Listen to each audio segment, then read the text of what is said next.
ಇನ್ನು ಇದೇ ವಿಚಾರದ ಕುರಿತಾಗಿ ಮತ್ತಷ್ಟು ಅಪ್ಡೇಟ್ಗಳು ಲಭ್ಯವಾಗ್ತಾ ಇದೆ. ಇಂಡಿಗೆ ಬಿಕ್ಕಟ್ಟು, ಪ್ರಯಾಣಿಕರಿಗೆ ಕೊಂಚ ರಿಲೀಫ್ ಸಿಕ್ಕಿದೆ. ಇದೀಗ ಇನ್ನು ಮುಂದೆ ಟಿಕೆಟ್ ದರ ಹಿಗ್ಗಾಮುಗ್ಗ ಏರಿಸುವಂತಿಲ್ಲ.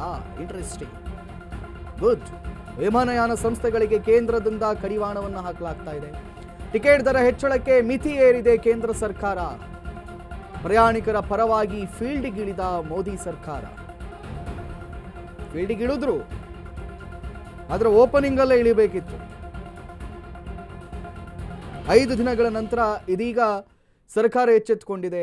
ಏನು ಹಿಗ್ಗಾಮುಗ್ಗ ಇವರು ರೇಟ್ ಹಾಕ್ತಾ ಇದ್ರಲ್ಲ, 35,000, 45,000, 50,000, 70,000, ಇದೆಲ್ಲದಕ್ಕೂ ಕೂಡ ಹಂಗೆ ಮಾಡೋಂಗಿಲ್ಲ.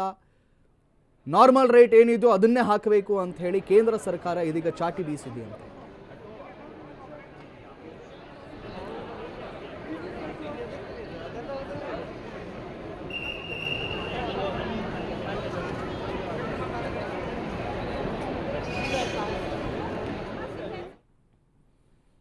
ಇನ್ನು ಇದೀಗ ಈ ಇಂಡಿಗೋ ಸಮಸ್ಯೆ ಸುಪ್ರೀಂ ಕೋರ್ಟ್ ಮೆಟ್ಟಿಲನ್ನು ಕೂಡ ಏರಿದೆ. ಸುಪ್ರೀಂ ಕೋರ್ಟ್ ಮೆಟ್ಟಿಲೇರಿದೆ. ಸುಪ್ರೀಂ ಕೋರ್ಟ್ ಯಾವ ರೀತಿಯ ತೀರ್ಮಾನವನ್ನು ನೀಡುತ್ತೆ ಅನ್ನೋದನ್ನು ಕೂಡ ಇದೀಗ ಕಾದು ನೋಡಬೇಕಾಗಿದೆ. ಇಂಡಿಗೋ ವಿಮಾನದಿಂದ ಸಾವಿರಾರು ಮಂದಿಗೆ ಇದೀಗ ಸಮಸ್ಯೆ ಆಗಿದೆ.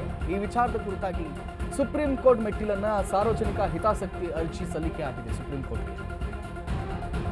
ತಕ್ಷಣವೇ ವಿಚಾರಣೆ ನಡೆಸುವಂತೆ PIL ಸಲ್ಲಿಕೆಯನ್ನು ಮಾಡಲಾಗಿದೆ. ಯಾವುದೇ ಕ್ಷಣದಲ್ಲಿ ಇಂಡಿಗೋ ಬಿಕ್ಕಟ್ಟು ವಿಚಾರಣೆ ಆಗುವಂತ ಸಾಧ್ಯತೆ ಇದೆ. ಯಾಕಂತ ಹೇಳಿದ್ರೆ ಇಂತಹ ಘಟನೆಗಳನ್ನ ಸುಪ್ರೀಂ ಕೋರ್ಟ್ ಗಂಭೀರವಾಗಿ ತಗೊಂಡು ತ್ವರಿತಗತಿಯಲ್ಲಿ ಇದರ ಬಗ್ಗೆ ಅವಲೋಕನೆಯನ್ನು ಮಾಡಬೇಕಾಗುತ್ತೆ, ಚರ್ಚೆಯನ್ನು ಮಾಡಬೇಕಾಗುತ್ತೆ.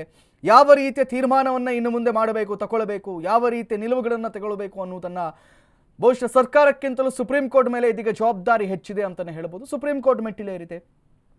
ಇದು ಯಾವ ಹಂತಕ್ಕೆ ಎಕ್ಸ್ಟೆಂಡ್ ಆಗಬಹುದು ಅಂತ ಹೇಳಿದ್ರೆ, ಇಂಡಿಗೋ ಕಂಪನಿಯ ಲೈಸೆನ್ಸ್ ಸಂಪೂರ್ಣವಾಗಿ ಕಡ್ಡಿತವಾಗುವವರೆಗೂ ಕೂಡ ಈ ಬೆಳವಣಿಗೆ ಆಗಬಹುದು.